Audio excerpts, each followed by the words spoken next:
Well, hi, good morning.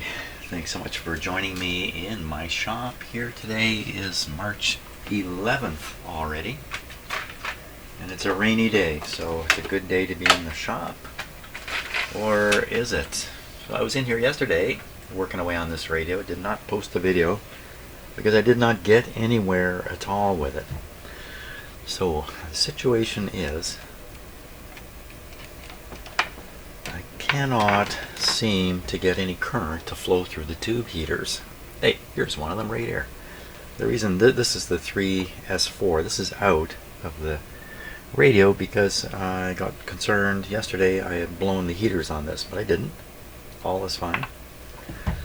So after doing quite a few of the straightforward things anybody would do to try to figure out why there's no continuity through the heater string, I just gave up yesterday. So here I am now starting again. That's basically the issue here. There appears to be no continuity through the heater string for reasons that are beyond me at this point. So I think I want to start with a very basic test, and that's to read the resistance through the heater string and poke around that way.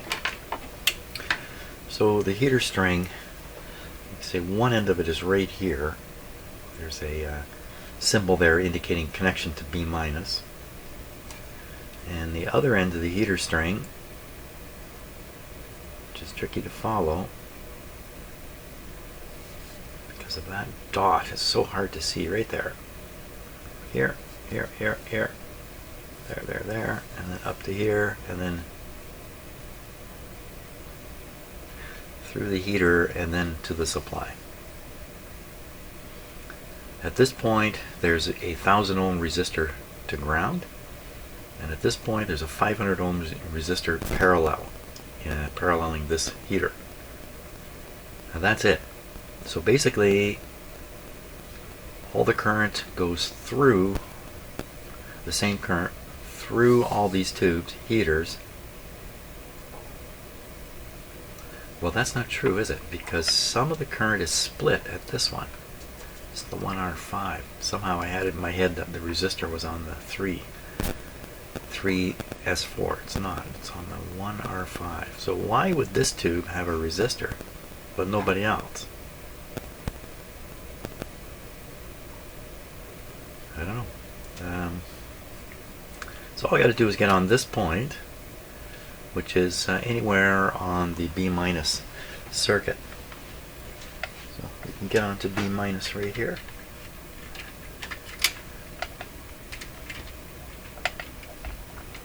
Sort of.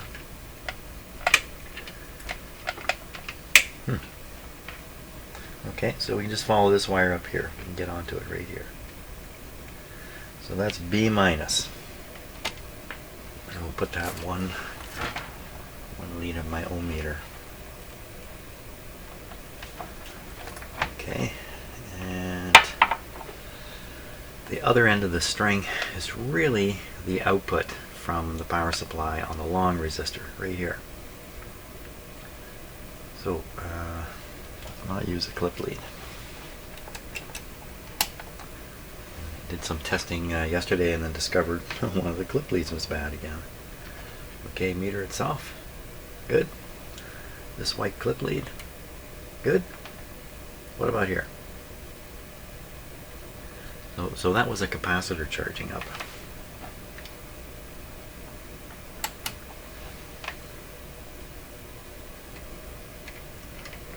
Open. It's open because I don't have a tube plugged in. Yeah. Okay, so I'm plugging the tube in. This is the one with the broken terminal on the socket. Now watch this. How much you want to bet this works fine? And oops.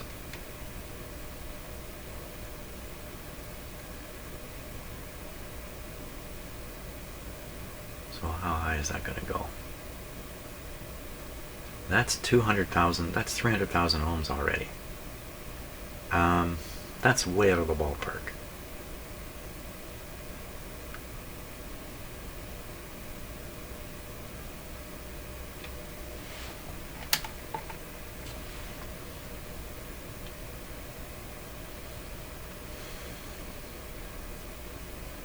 just going to go over its limit.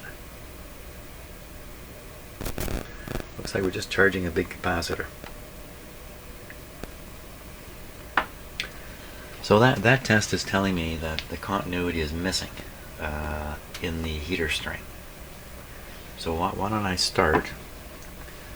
We'll start close to this end and we'll just work our way back. That might be a good way to do it. So we do the 1R5 right up by the capacitor. This is 1R5 here. And I think it's pins 1 and 7 all the time for heaters on these tubes.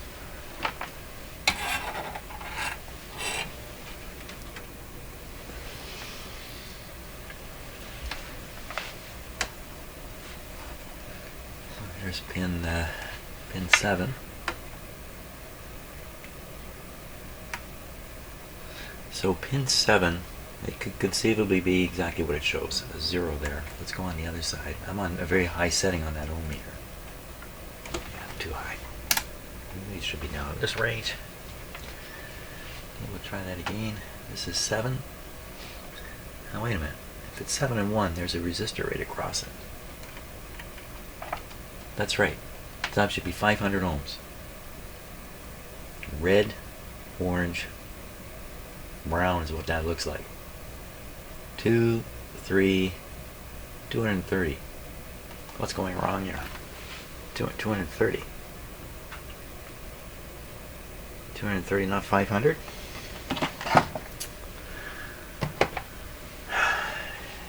So like this schematic is right in the cabinet of this radio.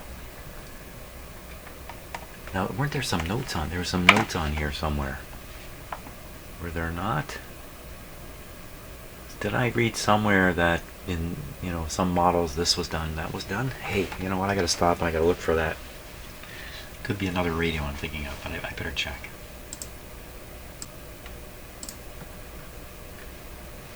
Okay, you know what? Let's go through these service notes in particular here. Just quickly through this. Okay, looks like if the set oscillates or hisses excessively, slightly detune one side of one or both IF transformers until the trouble disappears. So here, what they're suggesting here is the set can be sensitive enough, it can amplify enough in the IF that the signals are so strong inside the radios, the radio, it's feeding back to the front end and coming through again. So they're actually telling you to wreck the sensitivity a little bit to stop the oscillations from occurring. Okay, but that's not what we're interested in. RF alignment. Just very quickly going through here. Okay, not to worry about that. This part, I think, is what we need to read. Service notes, important. Never remove or replace tubes while the power is on, or blown filaments will result. Yes, and I can verify that that's true. Motor boating and howling. So this is more feedback trouble inside the radio. Check that the center shields on the 1R5 and the 1T4 sockets are solidly grounded to pin 5 or a filament pin. Also that the 0.1 microfarad grounding condenser is properly connected. So here they're sort of telling you what the job of this big capacitor is, and if it's not doing it, you're gonna hear it.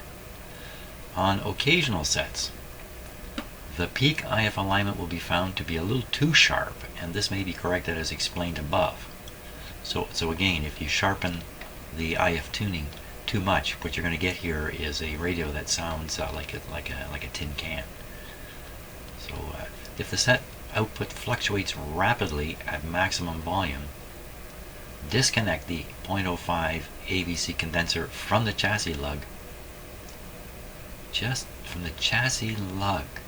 Is this what was done?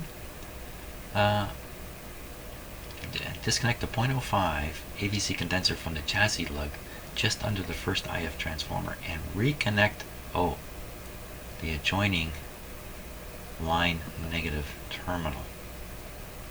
Okay, I don't quite get that, but is 0.05. So I'm just looking back at the radio where that terminal strip was unbolted. I don't think it adds up. I don't think it adds up to this, but I'm not sure. To keep that in mind. On sets manufactured after September 1st, 1948, the following deviations should be noted. 300 ohm bias resistor changed to 470. I don't even know about that one. Plate load resistor changed. So lots of changes in here. Screen dropping resistor changed. Resistor, hey, look at this. Resistor across the IR, the 1R5, it should be 1R5 filament, changed 500 to 270. Well, that's it. That's a 270 in there.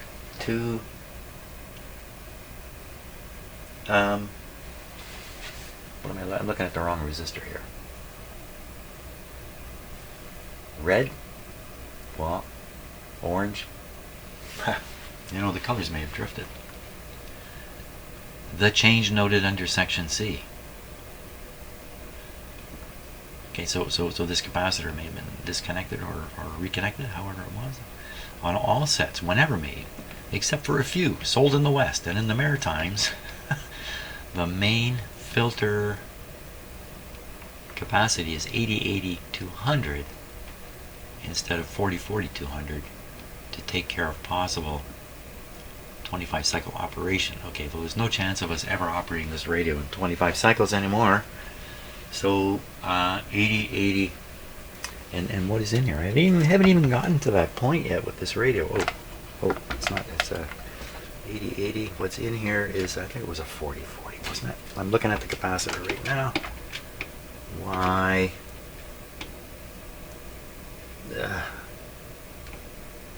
The 40. It's a 40-40. Okay, so there's a 40-40 in there. That's fine. Batteries may be considered worn out. Well, maybe batteries have been thrown out in this case. Volume control. For replacing resistors rated from 5 to 10 watts, type AB is recommended. AB, I don't know what that is. 25 AB should not be called upon to dissipate. Note that above 25,000 ohms, type AB should not be called upon to dissipate more than 5 watts. Type DG. Okay, I don't think we got to worry about any of that. Okay, so the message here is these parts have been changed, just like the one I noticed. And I should go back to tracing things. Good. You know, with any luck, there will come a time when I'm going to be aligning this radio. So reading all that stuff and getting it in my head is important. Yeah, I should read it right at the start, but but I didn't. Okay.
Oh my, my, my, my. Oh, the thing is, I've got 3 great big wonderful radios just begging to come in my shop, and I got this guy stuck in. He's wedged in here now. Oh my gosh. How can I break through the situation here? And what is the situation? The situation is, if you put 7.5 volts across this string, nothing happens. What if I put 7.5 volts across it on purpose? What if I drive in with a supply 7.5 volts? This is the moment where you start really risking the tubes, I think. 7.5 volts, not much voltage. I could ramp it up from low. You could watch one of the heater voltages as it goes up. It's a little more control than turning the set on, that's for sure. Now maybe I'm chasing smoke here. Maybe there's nothing at all wrong, and I'm just totally befuddled, and that's what's happening. Gotta think about this a little bit before I try it. Okay, what I got going here now, I don't have anything going yet. So power supply, 30 volts at the top. I'm going to hook this up and try to feed something under 7 volts in where the 7 volts should be. So that's 7 volts between the negative in here. Okay, this is there and here, which is here. Now, I'm going to get some current flowing the wrong way. It's going to kind of flow back this way. I don't think so. I'm going to pull the plug out of the wall there. Anyway, so I think all the current has to go this way. So I do not have the tubes plugged in yet. That would be a problem. This is the 1R5. 1R5 back behind the capacitor.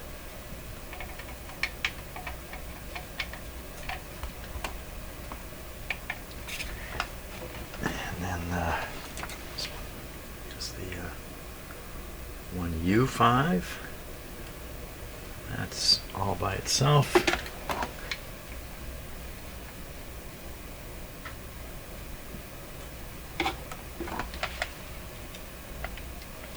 Okay, and then the last one has to be the last one. Okay. Now, the current, we can rely on the supply meters. Current reading, I think. I'm gonna make sure if there's any smoke or flame, you gotta look at it. So there we are. Top right hand corner is the power supply. Difficulty is my arm's going to go right in front of the camera here. Let's try this a little different. Okay, maybe a little far away for you to read the meter. I'll be like the co-pilot and call it out here. So we're 0, we're set on volts, we're on. 7 volts is right about here. Start going up a little bit. Okay, and we'll look at the current. I'm going to turn it down and see if the current drops. Yep. So the current should go to 50 milliamps. Well, that's not even 10 milliamps. The volts are 7 or 8 already.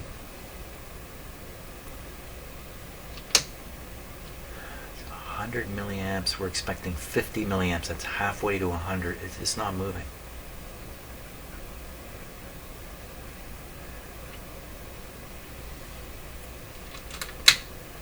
Okay, so there's another test that proves the radio doesn't work.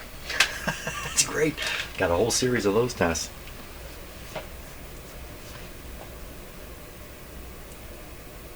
It's as if there's no conductivity through all these tubes, yet I cannot find any reason why there wouldn't be any conductivity. That's the situation that I'm in.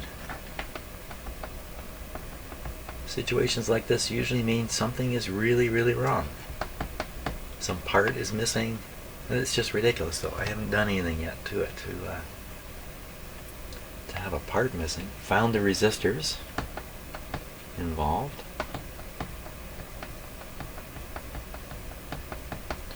Well, how far does the voltage get? Since the current is next to nothing, I can't be too worried about hurting these filaments.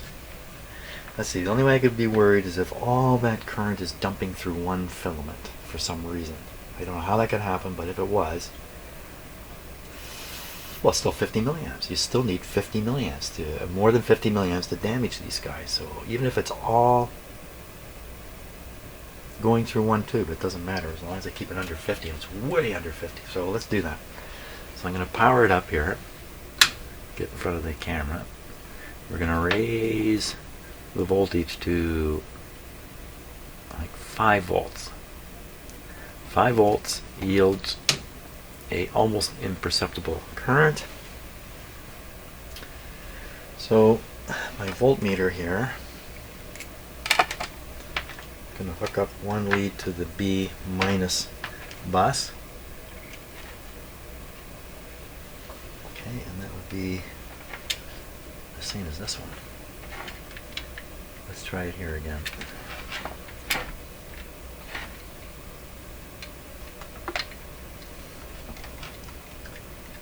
Just grab that wire there.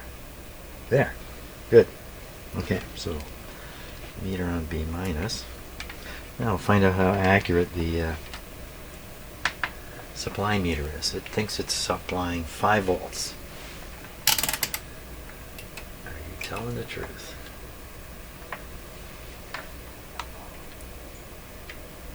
You liar. It's only 4.3. Okay, let's put it up to 5.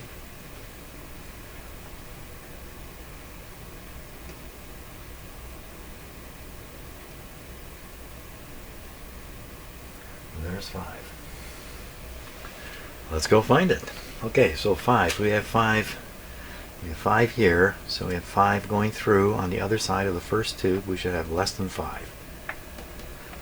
It'd be less than 5 right here. Well, there we go. That's definitely less than 5. If we go on the other pin, we should see all 5. There's all 5. It's not going through this tube.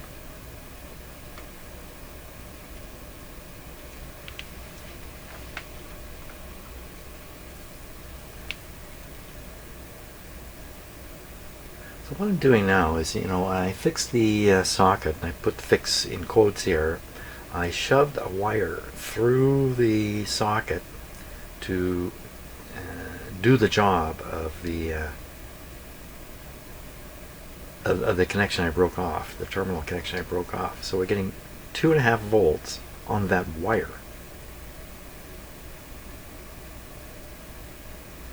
2.5 volts on the wire. 5 volts on the connection. The connection is where the wire's hooked up. How can you get... So there's a little short 2-inch piece of wire on one end. I'm reading 5 volts. I'm wiggling the wire around a little bit.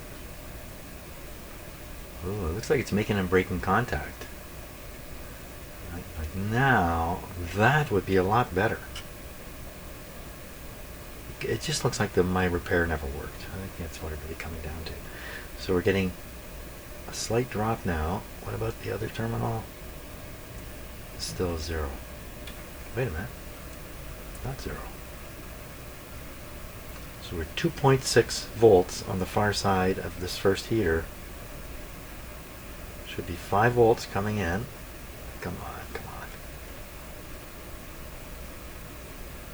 So it's down to 490. Well, you know what? I set the 5 volts. Yeah, so there's a little load on it now. So I make connection, the 5 volts becomes 490 because of a voltage drop. And now the current's flowing.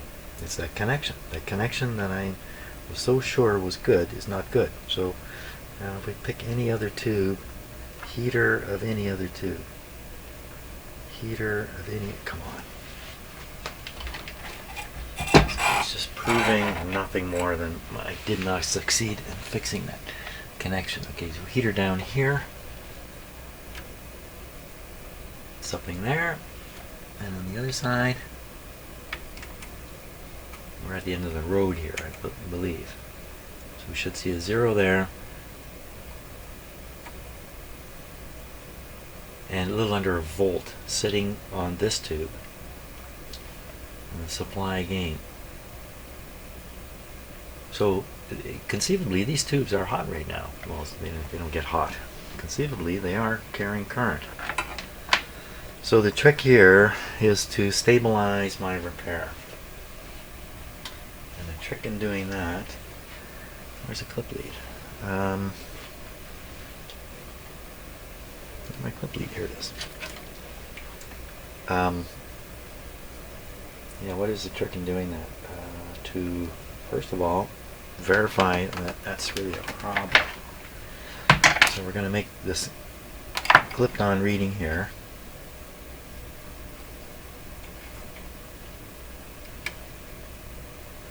5. Now if I wiggle the tube up here, you see that kind of disappear. There it is. There's the proof. It's nothing more than a failed repair, unless something else is wrong with this.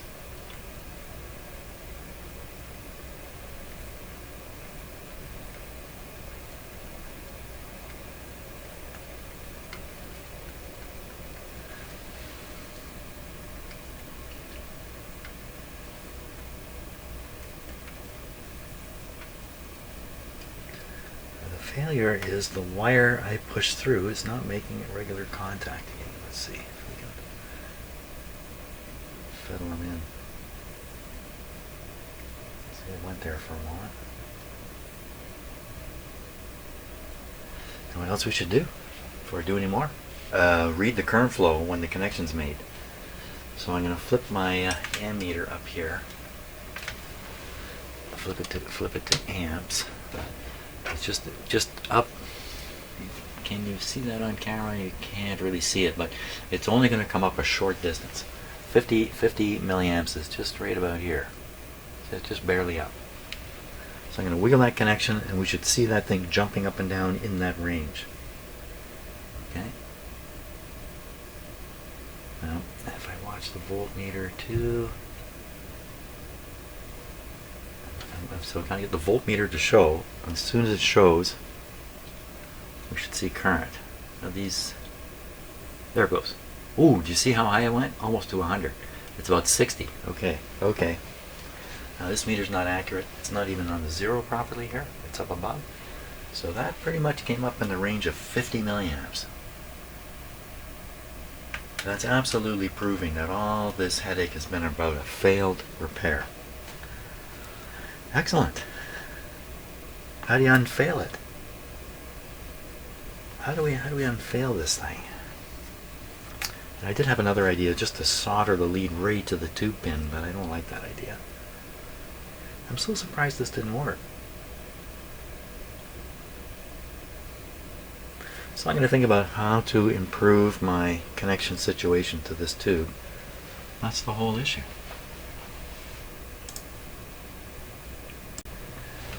Well, let's take a close look at my repair. You can see the copper wire going down through the slot there in the socket, just out of sight in that slot. Oh, it's my happy laundry clothes dryer. Very happy. You know, that wire's in there. There's a metal tang in there with it. How could it not make contact? And if we look at the top, I gotta pull the tube out here.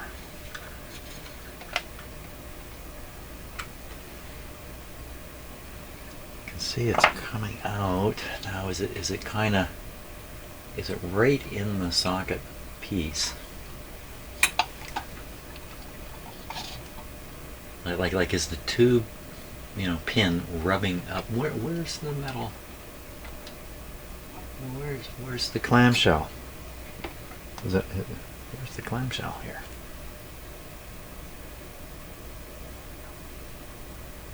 Is it just in there? Tricky to look down these things. Well, is the clamshell gone? What happened? Wait a minute. Wait a minute.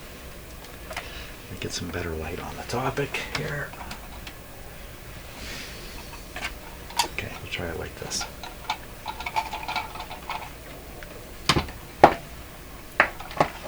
I'm looking around my bench. I don't see it anywhere. There's a little. Oh, it looks like it's gone. And all that's in there is the copper wire now.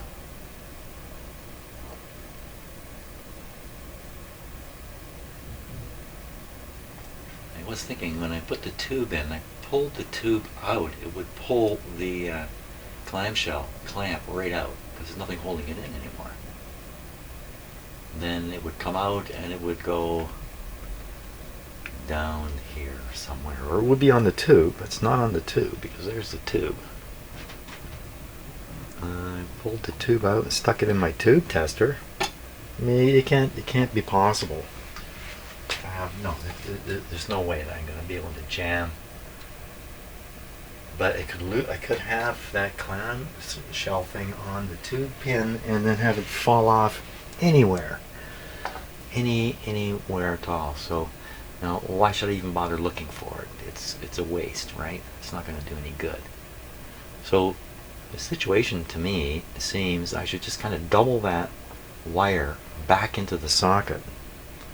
And I'm just looking around for the clamshell part. Yeah, I'm not going to find it here. Oh, look at. No, that's a piece of wire insulation. Maybe the clamshell part fell down and has wedged itself somewhere in the radio and is going to haunt me now because of that. Did it really come out of there? It must have really come out. Oh, it could be anywhere. It could be anywhere down here or down here. Yeah. I just like to find it to kind of prove the story. Okay, so solution is we just take this wire, nip it, kind of bend it back and shove it in there again and just hope there's enough of it in there. Could have even happened when I pushed the wire through. No, I pushed it from the top down, didn't I? I pushed it from the top down. I remember fishing it in there. Is it really not in there, the clamshell? Is it really not in there? Oh, that's pretty convincing. Oh, wait, no. Like it may have sunk low. Wow, that's an empty looking slot there. Okay, this is not actually a bad thing because it shows what's wrong. And the solution seems fairly straightforward.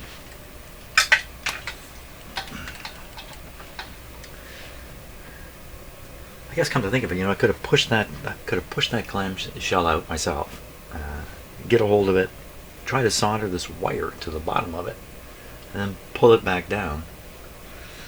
You know, that might have worked. All these things are a little in the category of jury rigging.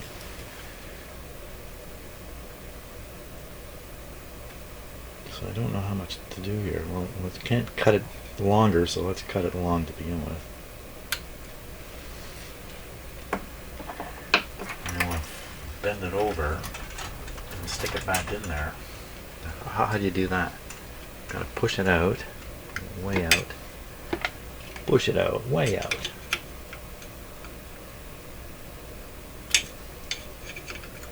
And just kind of tuck it back in in the hopes that the schmozzle gets a hold of the tube pin.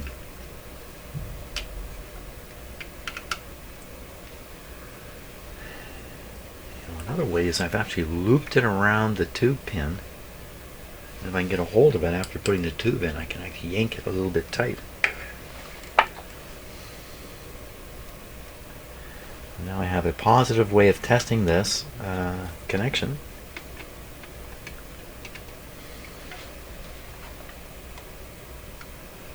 Well, I certainly did wiggle everything when I put it in. I could see the thing wiggling behind.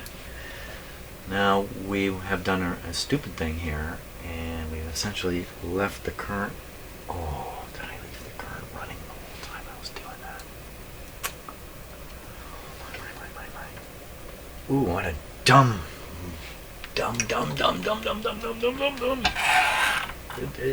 More dumbness. I left the stupid supply on the whole time I pulled the tube out. Oh, Jim. Don't do those kinds of things.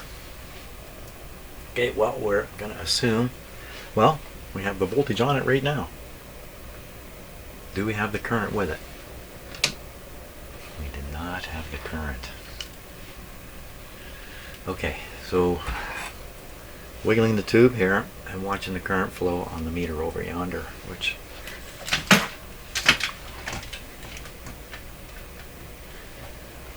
this upper one. Wiggle that tube. Oh! Okay. There's an inrush of current over about 100 milliamps. Oh, it's running right now. But it's not reliable. But the heaters are heating. And that's roughly 50 milliamps it's drawing. And the voltage I'm applying is about 6 volts. Well, we're in the ballpark here. Everything's in the ballpark. How do we make this guy more reliable? First of all, I can back down this voltage. But I can still see the current. Yep. And much less chance of doing something bad here. If I pull this tube out, sure looks like I break the supply connection completely. So maybe it's not pulling any tube out, it's pulling out certain tubes that will lead to trouble. Like pulling this guy out, well, you still have this 250 ohm resistor sitting there. I don't know. All I know is I'm scared out of my wits working on this radio. Oh my gosh. Oop. Did I just break my... No, I didn't. Yeah, okay. Stepped on the camera wire, that's what happened there. So it's not reliable yet. I did think about pulling on the little wire to try to tug it around the tube pin. This is just a terrible way of doing this. It's never going to be all that reliable, I don't think. Can I even get at the wire? Not really. Okay, let's look at the situation here again and just see what we got, because I just kind of jammed up the wire there. I didn't really look carefully at what I was doing.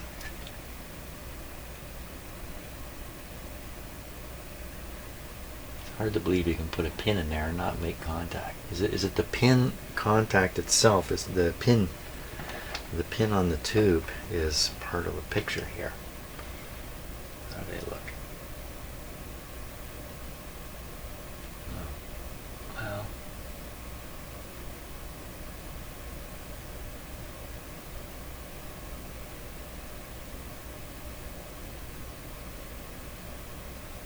Well, there's quite a variation in the surface. The tips, around the tips, it's very shiny. And the rest of it is just kind of black. I think it's all conductive. I think it's all conductive. Well, let's find out.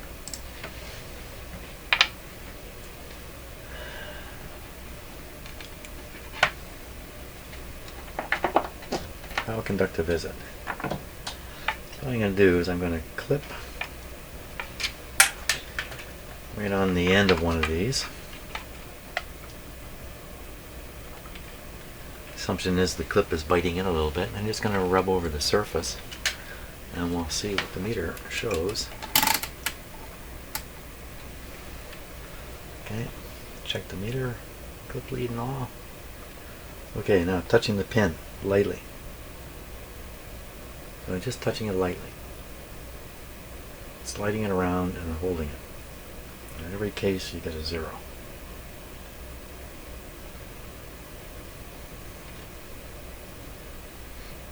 So like any light contact with this pin anywhere along the pin, you're in business.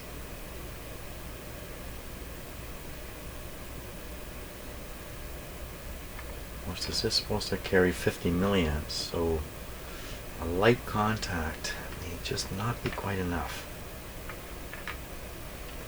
So the way the clam shell works, when you put the pin into it, it scratches and then it grips it. I'm not sure it makes that sound though.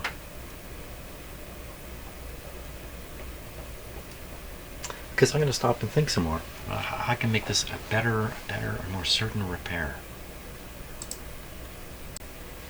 Okay, so I think what I'm going to try is wire wrap on the pin and then push the wire down through the socket and solder it underneath. And I'll get rid of the wire I've put in here already. I'm going to try that. Make sure I do the right pin now. It's this one. Yeah. So I don't have a wire wrap tool. So the wire wrapping was kind of a big deal there for a short while. A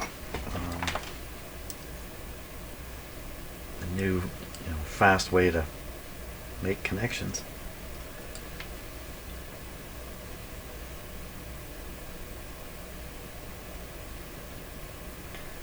To hope that this will still fit in the socket, but I think with the clamshell missing it will.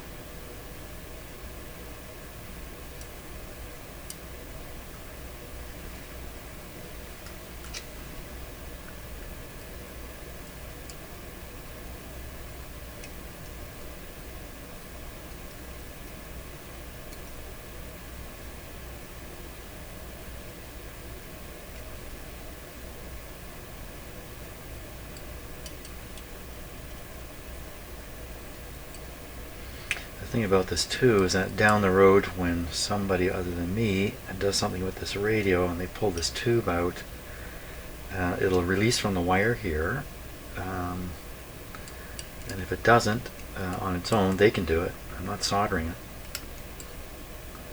and they'll probably figure out pretty quick what it's all about. That's what I imagine. Okay, the idea is that goes straight down.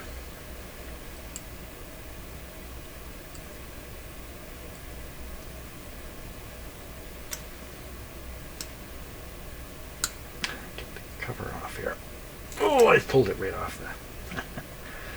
Oh, that really tightened it up on the pin though. Doing that. It's just not enough on the pin anymore. I'm going to loosen it up, put it on.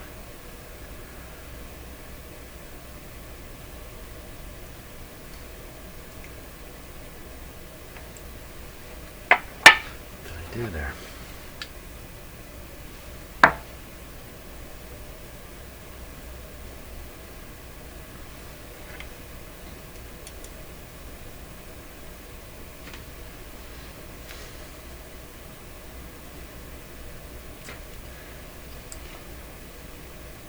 Kind of mess this up.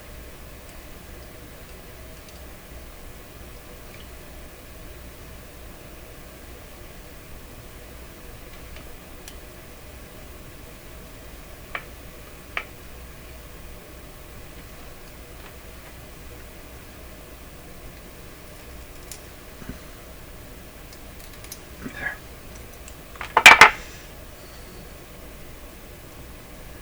It's pretty tight.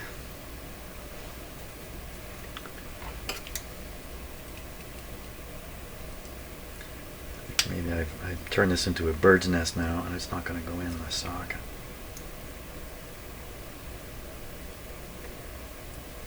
Okay. Straight in line with the pin. Well, it's something. Did I really do the right pin? Yeah. Now pull out the old hunk of wire here. Straighten up a little bit. Ah! That's what, 3 times today that's happened. Okay, we'll pull this out.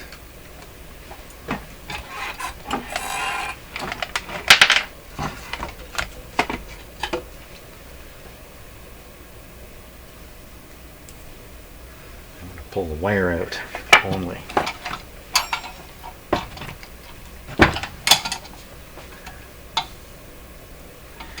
Pull the wire out.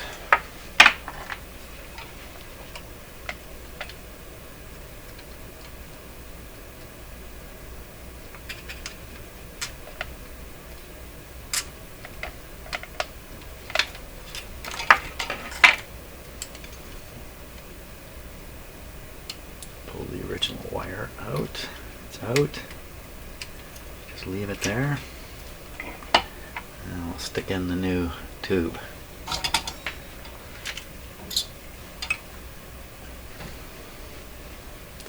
Hopefully this wire will go through quite easily.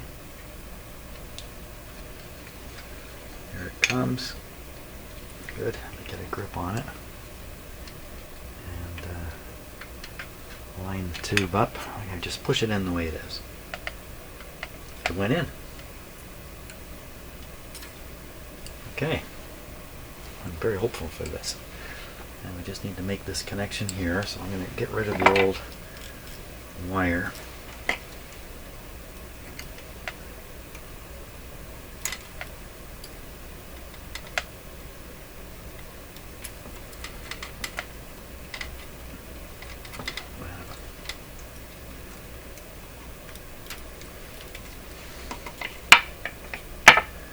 I'm going to take the new wire and attach it here.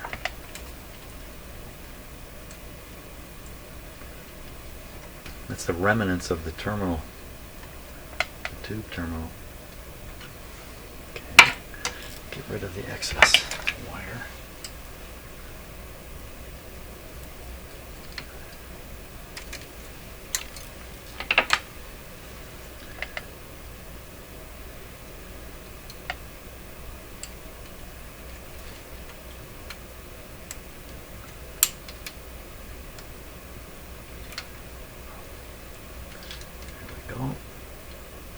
Nice.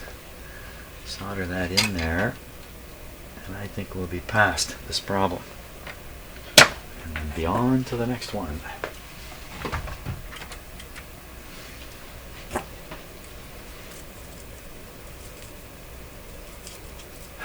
So, you know, I literally spent probably 2 hours discovering that the repair I did didn't work. And you'd think that'd be the first thing I would check. Well, it was the first thing I checked. And it checked out okay, repeatedly. But I guess maybe it was intermittent. As we all know, intermittent problems can drive you wacky. Like this one.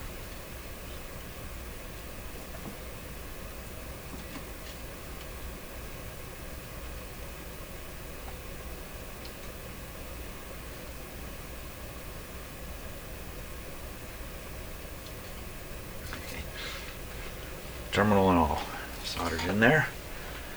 We're cooking with gas now. I was smart enough to turn off the supply voltage, so I didn't leave it on this time. But now we're going to check.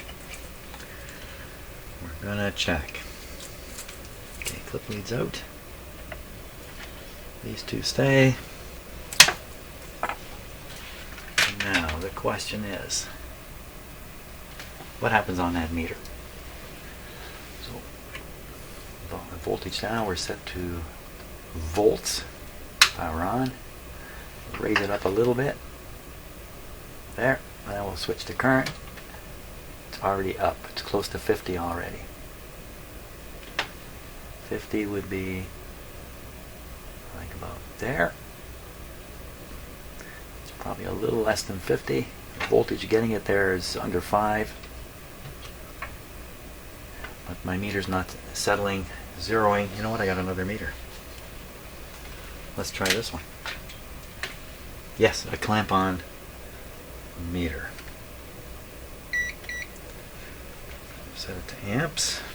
And the problem with reading DC with a clamp-on meter, part of the problem is the Earth's magnetic field gets in there and affects the reading. We'll switch it to DC. It's reading DC. You see the little digit out there floating around? That's actually measuring the Earth's magnetic field, or it's being influenced by the Earth's magnetic field. Okay, so what we do is we put it close to where we want to take the reading, like that. Push the 0 button. There's just a little 1 there that time. Okay, and we go like that. And we read 30 milliamps. Okay, you know what? We're going to keep this reading here. What's going on? Let's go 40. What happened? It's going all over the map. 60. What's happening? Danger, danger. What's happening? We have bad clip leads here. I like the 30. How did we get 40? So you could have gotten a 40 because the tube's cooled off briefly. Now we're at 35. Is it just because I just got lousy? Yeah, it's just because I got lousy leads here. Well, that's good. It's hanging around 40 now. So I'm going to put the meter. No, I got to put it down. It goes to 0. What's going on?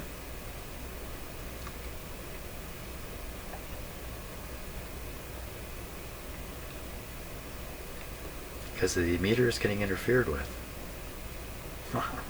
Yeah, this is not a good meter to use. Hey, what reading do you want? Do you want 60? Or would you rather have 40? Okay, this is just useless. The only way to get a better reading is to put a real ammeter in there and read it.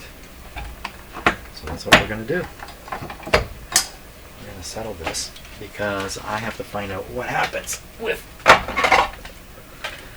7.5 volts. Okay, some leads. You know what we're going to do here?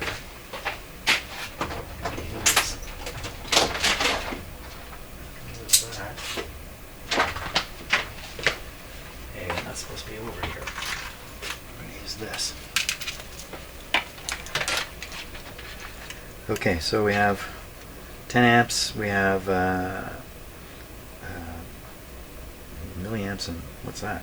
MF. Milliamps and common. Milliamps. It says AC or DC. What, this thing decides on its own? Maybe. So that is going to read, whoa, look over here. That's going to read the current. It says milliamps right on it. And it's only going to read the current if I insert it in the circuit. So we'll do that. We'll insert it in this part here. This guy is still on. So I'm actually breaking the heater current there.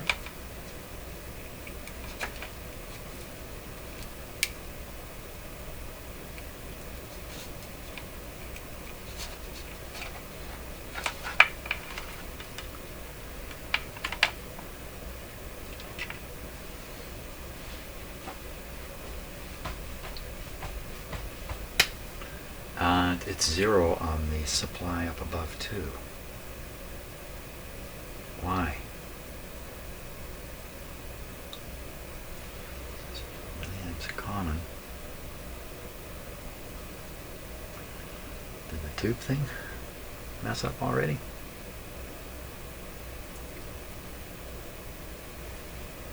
Why'd you just go to 0? Did I hook up the wrong clip leads? Did I do something stupid?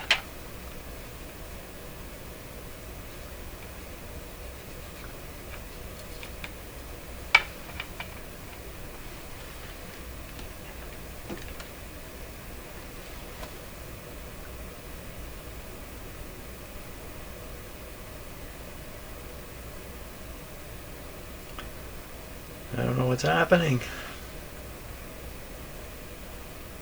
We're set to milliamps on the power supply.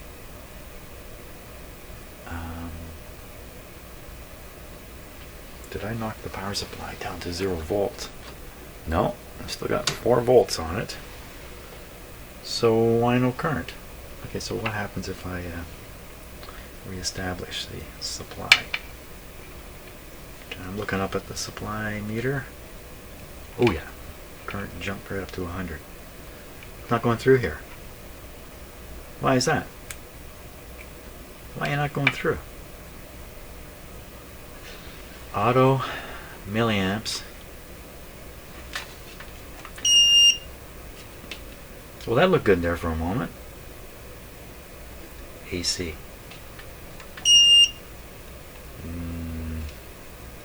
DC. Get the impression I'm not familiar with this meter?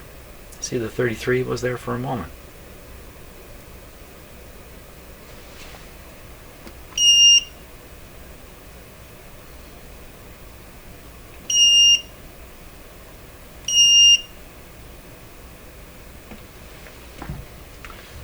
Oh my gosh.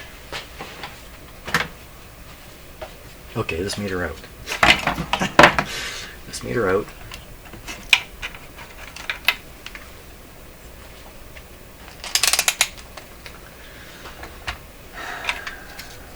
This meter in. 10 amps, amps, common, amps, common. Let's pull it out. Put this on 200 milliamps. Put it in.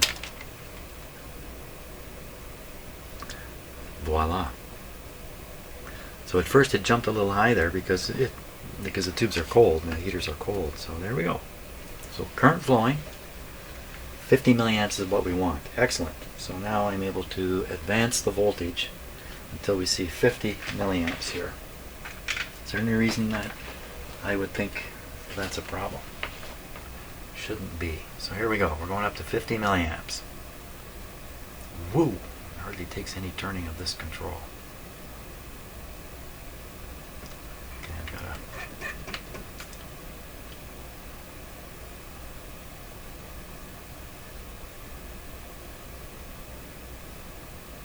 to... Okay, so there's 50 milliamps right on the money.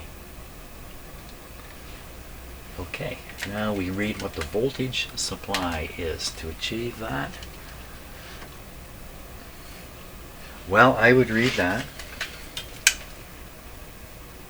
7.5. I would read that 7.5 volts. That's exactly what it's supposed to be. So I think basically this is proof that I should be able to plug this guy in, turn them on, and it should work. The heater should heat. So that's what we're going to do. Okay, so power off here. Okay, disconnect these guys.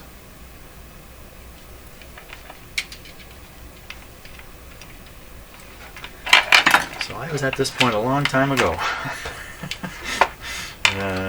Ready to make this radio work. Plugged in. Yeah, it still has its tired old capacitors in it, but I think that won't stop it from working to some degree.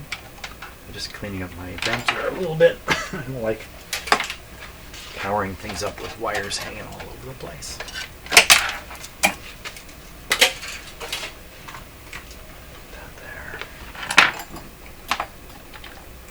Anything special we want to monitor? Yes, we want to monitor that exact voltage. We want to monitor, yes, the voltage coming out of here. And we certainly do. On there. I think it's a positive voltage. And I want to read it to the negative. And we're looking for 7.5 volts when we get there. Put this onto a B minus point right there. That'll do. Meter hooked up. Meter on ohms. Meter on volts. Don't want this to go above 7.5. We think at 7.5, 50 milliamps is flowing just as it's supposed to. That's what my test showed. let's see what happens here. Now, so I'm going to want to raise the voltage on the radio slowly. Put that in there. And I want the volume turned up full so we can hear anything at all that comes out of the speaker. Right? So monitoring filament voltage at the start and nothing else. Okay, so we're gonna go through the dim bulbs. I'm going to crank the voltage upwards using that knob back there.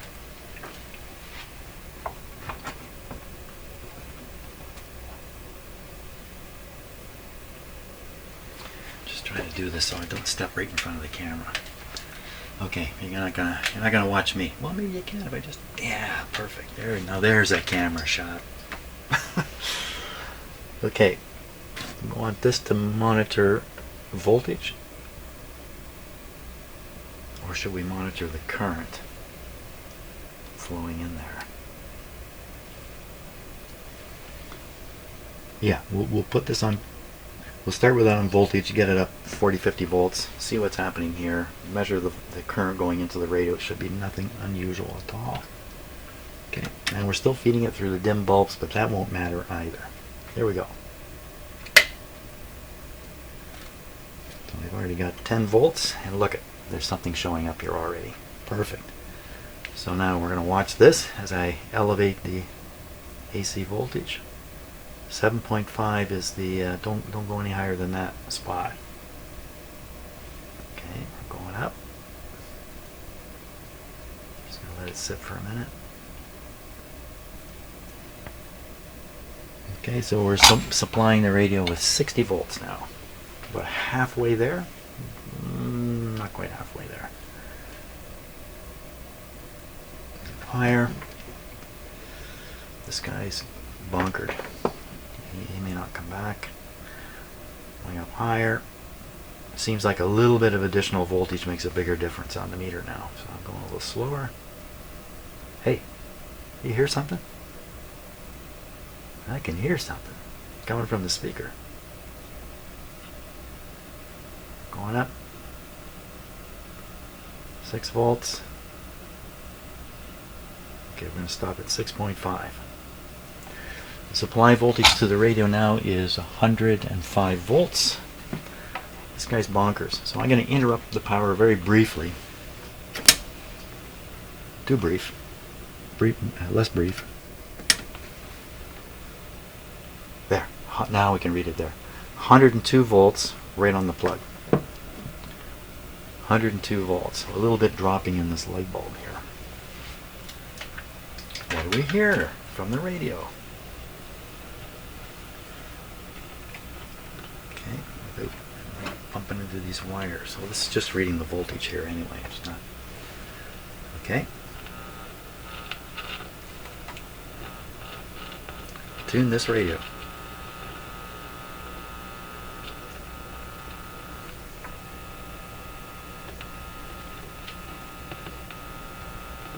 Well, doesn't work.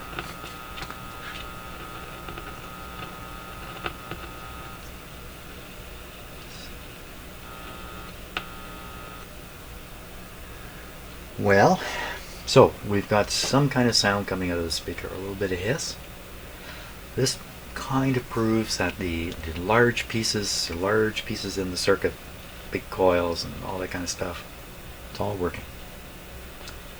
I could further test this if I dare, but I'm not going to bother. We could start injecting signals and all that kind of stuff. I think I'm going to stop here because now I'm in a position to begin changing the capacitors out. I know the state of the radio, or I have this state here. I just bumped the chassis. So as I change the capacitors, if the change of the radio's state goes significantly, then I know maybe there's something to hunt down, or maybe the part I took out was bad. The main thing is you know you can see how much effort. Well, you can actually see. I didn't post it. How much effort I went through to try to make sure the radio will work to some degree before I do anything more with it. Yeah.